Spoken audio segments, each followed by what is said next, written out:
नमस्कार मित्रों, ये मेरा एंग्लो सैक्सन पीरियड पर दूसरा वीडियो है। उसमें पिछली वाली वीडियो में कुछ डिटेल रह गई थी, तो वो हम इस वीडियोज़ में कवर करेंगे। तो चलिए शुरू करते हैं कि आपने पिछली वीडियो में ये तो ज़रूर देखा होगा कि एंग्लो सैक्सन्स में कौन कौन सी ट्राइब्स रहती थी, उनका रिलीजियस पॉलिटिकल व्यू जो था वो थोड़ा बहुत आपने अपनी पिछली वीडियो में देखा होगा। इस वीडियो में आप देखेंगे कि जो एंग्लो सैक्सन जो टाइम है उस टाइम पे और क्या क्या एक्टिविटीज़ हुई, और जो ट्राइब्स थी, जो 5 ट्राइब मैंने पिछली वीडियोस में गिनाई थी, उनकी क्या क्या एक्टिविटीज़ थी, वो सब हम यहाँ देखेंगे। तो चलिए शुरू करते हैं। इसके 3 पॉइंट हैं। Emergent period, kingdom emerging from roams control. ये जो टाइम था, ये एंग्लो सैक्सन, ये रोमन्स के कंट्रोल में था, मतलब शुरुआती दौर में कह सकते हैं हम। Old English before the modern Britain. हाँ, उस समय की जो भाषा थी वो हम पहले भी देख चुके हैं कि वहाँ पे उस टाइम पे ओल्ड इंग्लिश, जो इंग्लिश का जो ओल्ड वर्जन है, वो उस समय वहाँ चलता था। अब ऐसा नहीं था कि और दूसरी भाषाएं नहीं थी, लेकिन अभी हम इंग्लिश के पॉइंट ऑफ व्यू से देख रहे हैं, तो इसलिए ये ओल्ड इंग्लिश पे हम लोग ज़्यादा फोकस करेंगे। दैन थर्ड पॉइंट है the dark age, time of regression from Rome's influence back down of society. तो ये डार्क एज है कह सकते हैं इंग्लिश पीपल्स के लिए, क्योंकि रोमन का जो इन्फ्लुएंस था, तो उस वजह से उनकी जो जो नेटिव ट्राइब्स थी उनका कल्चर दबा हुआ था। चलिए आगे देखते हैं। This was a time of bloody conflict, ignorance, violence, barbarism, है ना। तो ये जान सकते हैं कि ये टाइम जो रोमन्स का जो टाइम था ओल्ड इंग्लिश में, ये कॉन्फ्लिक्ट का, इग्नोरेंस का, वायलेंस का और बारबरिज्म का टाइम था। ये सारी चीज़ें यहाँ पे होती रहती थी। और वायलेंस तो फिर अपन जानते ही हैं कि हमेशा तकलीफ़ें ही होती हैं, और लोग बड़े ब्रूटल होते थे, बारबर्स होते थे। तो ये एंग्लो सैक्सन टाइम था। और अब आगे कुछ पॉइंट और हैं। Life was difficult and the literature reflected this. Life कठिन थी, और ये सब हमको लिटरेचर से पता चलता है। England has had many invaders, each living their stamp on what we think of as England today. तो वहाँ बहुत सारे जो दूसरी अलग कंट्रीज़ की जो ट्राइब्स थी उनने अटैक्स किए थे, इन्वेड्स किया था, यहाँ आए थे, जिनके कुछ नाम हैं। मैं पहले 5 नाम गिना चुका हूँ, ये तो 3 नाम हैं जो आप देख सकते हैं। The Celts, the Romans, the Anglo Saxons. और भी थे, ज्यूट्स थे, वाइकिंग्स थे, शायद आगे मिलेंगे। चलिए let's step back for a moment. अब हम थोड़ा सा पीछे चलते हैं। तो the first person to ever written about England may have been the Roman general Julius Caesar, who is the 55 BC attempted to conquer the Britain Islands, है ना। 55 BC पे यहाँ पे किसने राज किया है? जूलियस सीजर है। Pull off by the Celtic warriors, he quickly claimed a victory and renounced to Rome। ये जब इसके रोम पे कुछ दिक्कत आई थी जूलियस सीजर के, तो ये और इंग्लैंड को छोड़ के चले गए थे। इसके बाद thus leaving the Celts and their neighbors to the north and west, Picts gets in peace। ये एक और नया पॉइंट है। चलिए अब हम ज़रा देखते हैं कि ये केल्ट्स लोग जो थे मतलब इंग्लैंड की जो नेटिव पर्सन्स थे, ये किस प्रकार से अपना जो साम्राज्य चलाते थे, इनका कल्चर कैसा था, बेसिकली कल्चर की बात करते हैं। और कब थे ये, और क्या क्या था, ये कुछ सम डिटेल्स अपन लोग यहाँ पर डिस्कस करेंगे। तो फर्स्ट पॉइंट में ये बताते हैं कि द अराउंड 300 BC, 300 BC का around, the island of Britain was inhabited by all blood warrior who called themselves Celts. मतलब जो बीसी की बात हो रही है 300 BC की, तो उस समय यहाँ पे जो वॉरियर्स थे वो केल्ट्स थे, सभी केल्ट्स थे। A group of this warrior called Brythons left their permanent stamp on Britain. हाँ, यहाँ के जो रहवासी थे, जो वॉरियर्स थे, वो अपने आप को ब्रैथन्स कहते थे। तो इसी से अपना जो ब्रिटेन का नाम आप समझ सकते हैं कि जो पड़ा है ब्रिटेन, वो इन्हीं ब्रिथन्स से पड़ा है। चलिए,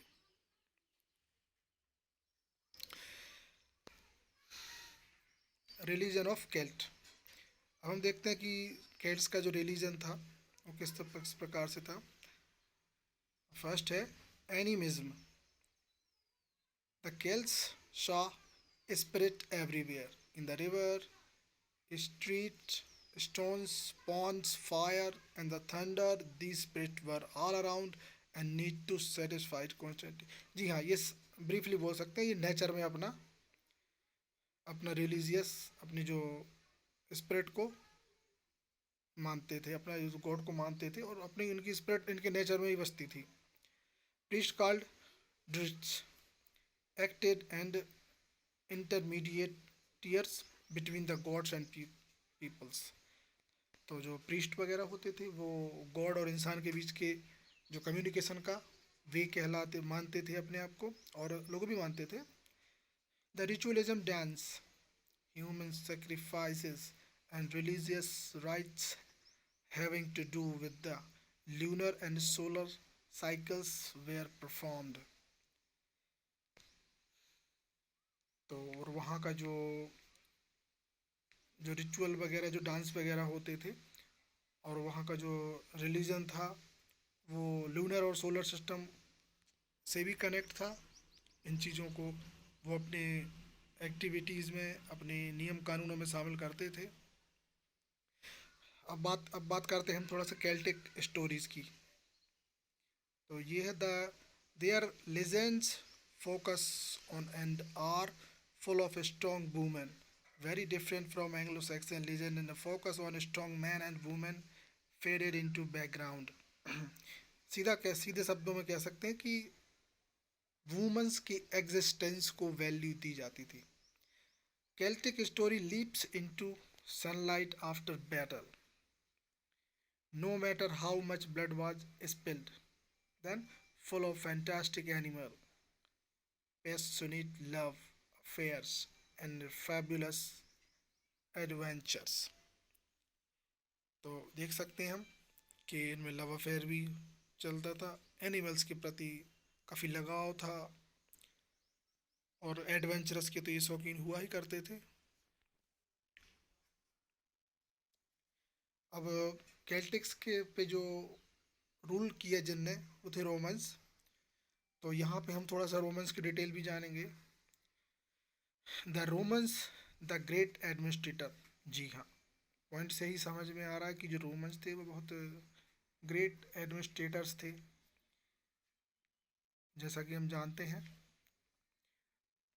फर्स्ट पॉइंट है beginning with the invasion led by Julius Caesar in 55 BC and culminating in one organized by the Emperor Claudius about 100 years later.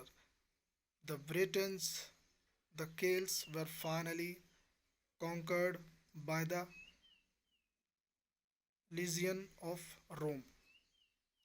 तो यहाँ हम देख सकते हैं कि अप्रोक्सीमेट 100 ईयर वॉर जो था वो क्लॉडियस के साथ हुआ था, और ब्रिटेन्स जो थे, जो वो आखिरकार हारे, उन पे कॉन्कर्ड हुए कौन, रोमन्स, रोम्स के जो किंग्स थे। Rome brought organization of Britain, armies that prevented further invasion, network of road and a great defensive wall, 73 miles long. जी हाँ, इनने सीधे शब्दों में हम ये बोल सकते हैं कि जो रोमन्स थे इन लोगों ने जो इंग्लैंड था वहाँ पे वॉल्स दीवार बनवाई, मतलब सिक्योरिटी की और आर्मी खड़ी की, मतलब स्ट्रॉन्ग किया। आर्मी पहले भी होती थी बट एक सिस्टमेटिक वे में इनने काम करना शुरू किया। चलिए आगे बढ़ते हैं।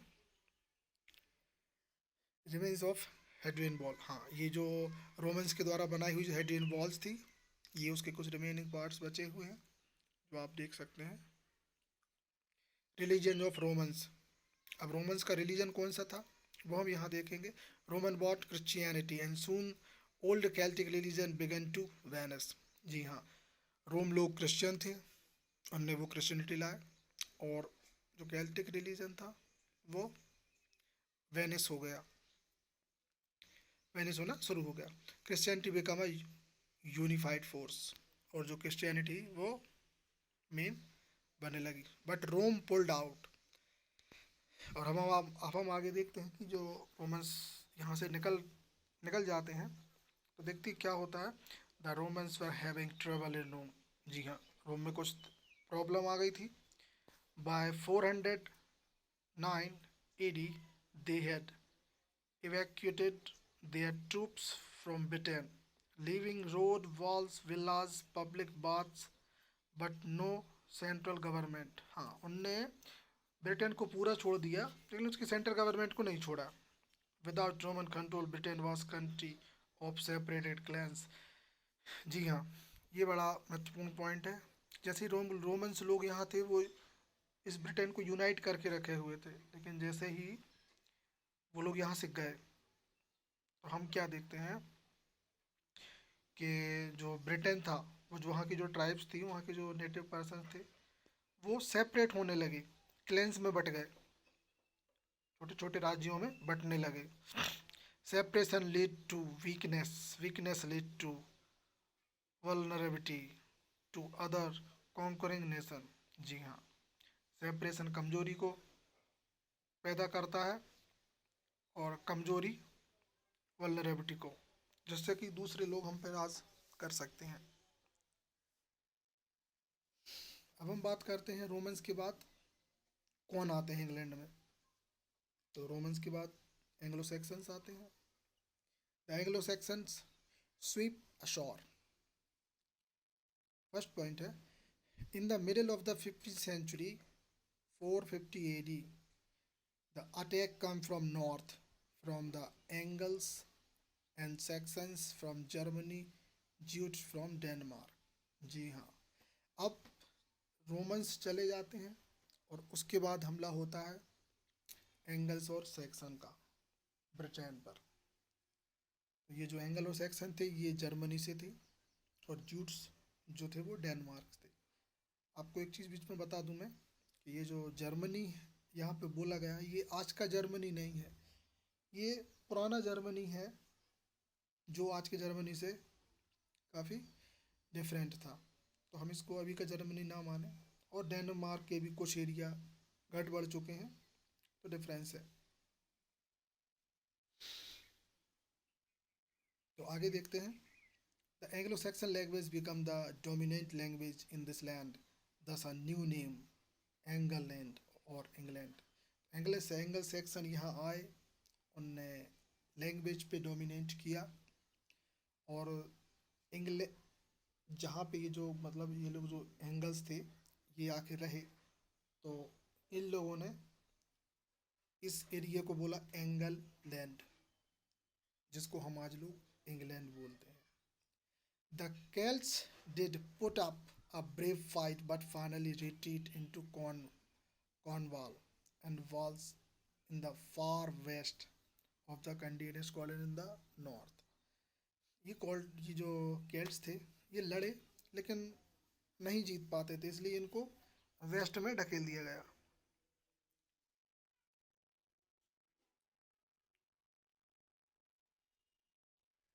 अब हम बात करते हैं किंग अल्फ्रेड की। ये जो किंग थे, किंग अल्फ्रेड, काफ़ी फेमस नाम है और काफ़ी महत्वपूर्ण है। Of Wessex, king Alfred of Wessex, ये वेसेक्स के किंग थे।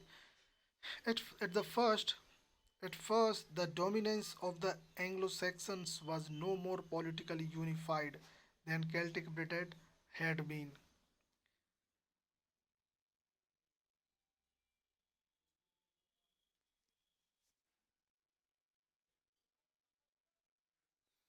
तो यहाँ पे ये बताया गया है कि एंगल्स के आने से पहले ब्रिटेन जो था वो पॉलिटिकली यूनिफाइड नहीं था। Each independence principality was divided and had its own king. हाँ, हर एक का अपना किंग होता था।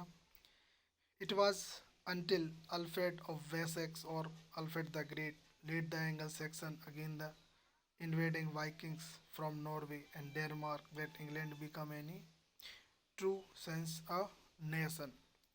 तो यहाँ ये बताया गया कि जो अल्फ्रेड जो थे ग्रेट, जब ये आए तो यहाँ पे एक चीज़ और मैं बताना चाहूँगा कि वाइकिंग्स जो थे और नॉर्वे और डेनमार्क से जो यहाँ पे थे, तो उनको वो लोग छोटे छोटे भागों में फैले हुए थे। तो जो किंग ऑफ अल्फ्रेड थे, किंग अल्फ्रेड थे, इनने उनको डिफीट किया, यहाँ के गेट्स को भी डिफीट किया, यहाँ के नेटिव ट्राइब्स को भी डिफीट किया, वाइकिंग्स को भी डिफीट किया और इंग्लैंड को फिर से यूनाइट किया। किंग अल्फ्रेड के बारे में आगे और देखते हैं। The Vikings people of north were plundering and destroyed everything in their path. हाँ, उनको हर जगह से हटा दिया गया वाइकिंग्स को किंग अल्फ्रेड के द्वारा। At first their aim was to hit and run to get what they could, later they realise the England's winter were easier and the horse icy ones. हाँ, इंग्लैंड में बहुत ठंड पड़ती है, तो यहाँ पे रहने में कुछ दिक्कतें भी हुई, क्योंकि यहाँ पे स्थायी रूप से ज़्यादा रहा नहीं जा सकता था, बस कुछ सुविधाओं के साथ रह सकते थे। The Danish invaders set up camp and eventually gained control of parts of country. हाँ, अब जो डेनिश जो इन्वेडर्स थे, हमला करने वाले थे, तो इन लोगों ने अपने कैंप्स लगाए और इनके कुछ पार्ट्स पे कंट्रोल किया, जैसा वाइकिंग्स करते थे। But there was still some instability in England. It is possible that without the help of Christian monk missionaries converting Anglo-Saxon king, and thus the subject and the world would not have been unification of England. हाँ, यहाँ ये बिल्कुल सही है। जो Christian जो monk थे, पादरी वगैरह थे, इनके बिना इंग्लैंड को यूनाइट करना इम्पॉसिबल था। Under king Alfred Christianity and the Anglo Saxon fought to protect their land and way of life from the Danes. हाँ, डेंस से एंग्लो सैक्सन ने इंग्लैंड को प्रोटेक्ट किया। His children Ethelfleda brilliant military leader and statist and her brother Edward carry of king Alfred fight against the Danes. हाँ, तो king का जो बेटा था वो भी काफ़ी बहादुर था, और उनका जो मित्र जो भाई जो था वो एडवर्ड, वो भी डेंस के खिलाफ लड़ रहा था। The battle continue until both the Anglo-Saxons and the Danes were defeated in 1066 by William, Duke of Normandy, and his invading force of Normans from northwestern France. तो अब यहाँ पे चेंज हो रहा है। जो William the Duke of Normandy थे, इनने यहाँ पे एंग्लो सैक्सन्स पे हमला किया, तो यहाँ इनने एंग्लो सैक्सन्स को भी डिफीट किया और डेंस को भी डिफीट किया।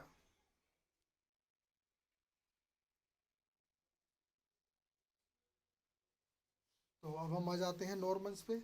हमने देखा कि अल्फ्रेड जो किंग थे उनको फाइनली डिफीट कर दिया गया, डेंस को भी भगा दिया गया। अब यहाँ पे जो साम्राज्य जो शुरू होगा वो होगा नॉर्मन्स का। तो आइए नॉर्मन्स के बारे में जानते हैं। The Norman conquest in 1044 a descendant of Alfred took the throne, the deeply religious Edward the Confessor। जो अल्फ्रेड जो किंग थे उनने 1042 में अपना राजगद्दी संभाली थी, और वो काफ़ी मतलब रिलीजियस टाइप के थे। साथ ही उनके जो भाई एडवर्ड वो भी, क्योंकि जो जो क्या बोलते हैं अपन, ये एडवर्ड जो थे ये ज़्यादा रिलीजियस थे, इसलिए इनने अपने भाई को भी प्रोत्साहित किया। Edward died and left the throne childless. हाँ, अल्फ्रेड के बाद एडवर्ड बने, एडवर्ड के मरने के बाद उनका जो गद्दी थी वो चाइल्डलेस हो गई। फिर आया William Duke of Normandy declare that Edward had sworn an oath making of there when the council of nobles and church officials choose the English Earl Harold and success Edward William invaded। हाँ, यहाँ पे simply हम ये बताएंगे कि ये जो Edward था उसके बाद किंग बना दिया गया हैरोल्ड को, जो हैरोल्ड था उसको किंग बना दिया गया। At the battle of Hasting in 1066 Harold was killed and William the conqueror was crowned king on Christmas day, the ending of Anglo Saxon time period. और हैरोल्ड को मार के, हैरोल्ड को किल करके, डिफीट करके जो विलियम द कॉन्करर था वो किंग बना। हाँ, विलियम द कॉन्करर के बारे में आपको एक चीज़ बता दूं कि ये जो किंग था विलियम द कॉन्करर, इसका नाम पहले विलियम द बास्टर्ड था, लेकिन इस लड़ाई के बाद इसने अपने आप को विलियम द कॉन्करर घोषित कर दिया।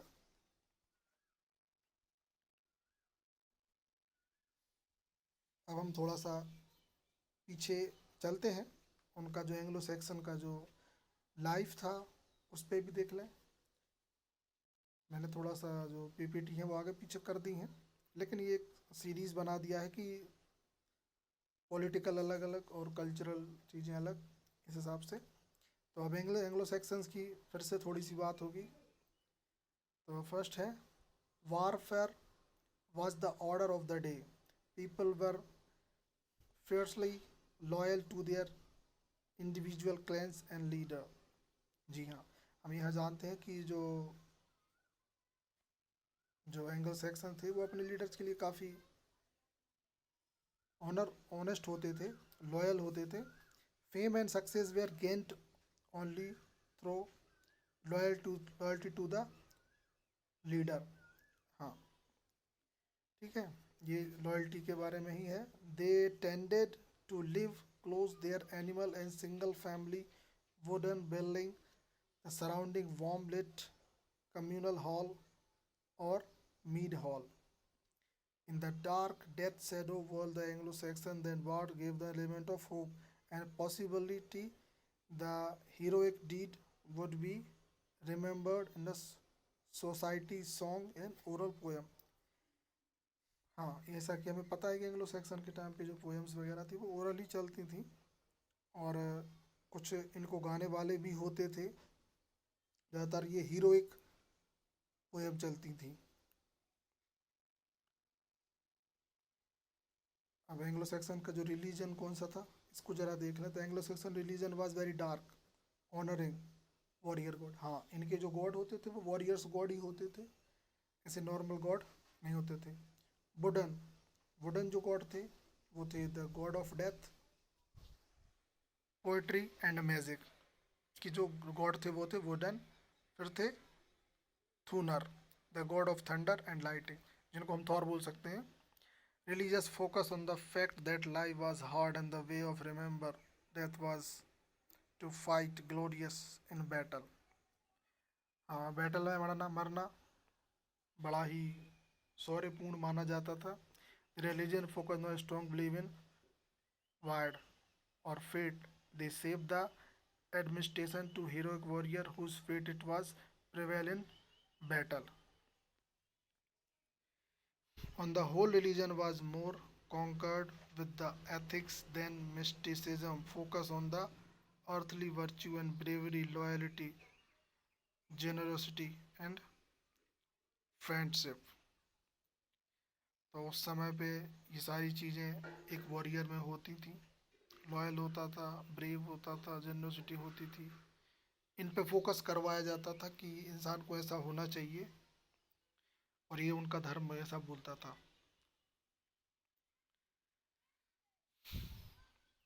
अब हम यहाँ पे थोड़ा सा बात करते हैं कि जो बार्ड वगैरह थी, तो उनका क्या स्कोप था, क्या चीज़ें थी। तो स्कोप मतलब क्या चीज़ें होती थी, स्कोप्स और बार्ड क्या होते थे। चलिए, in the great meal hall in the lord noble Anglo Saxon would gather the celebrate the listen to the scop and professor singing poet as they brought epic poem. हाँ जी, ये ऐसा समझ लो कि ये जो राज दरबार होता था, वहाँ पे राज्य कवि होते थे जो अपने राजाओं की शान में कवि कविताएं बोलते थे, पोयम्स बोलते थे, उनकी वीर गाथाएं कहते थे, जैसा कि हमारे इंडिया में भी होता है। आगे देखते हैं, these poem were more than just simple entertainment.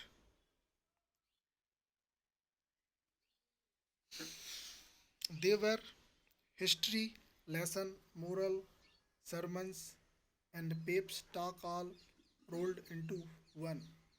हाँ, इनमें ये जो पोयम होती थी वीर गाथा के साथ साथ इनमें कुछ हिस्ट्री के लेसन भी होते थे, कुछ मोरल सरमन्स होते थे।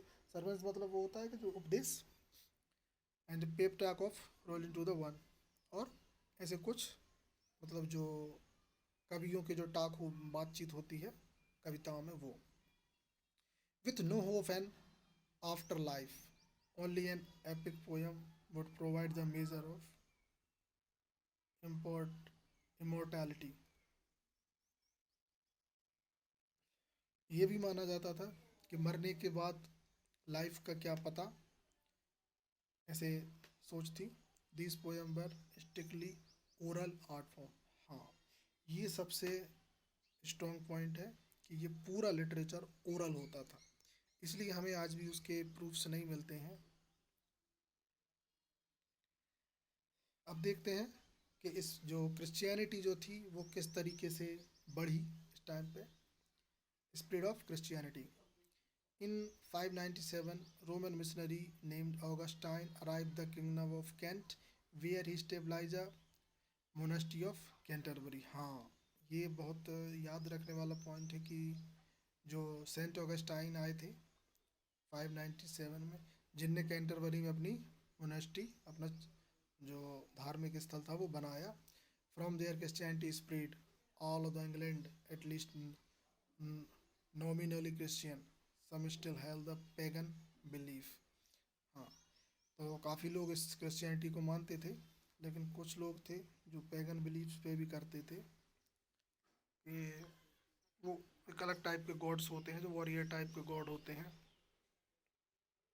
ये उस टाइप का बिलीव होता है पेगन।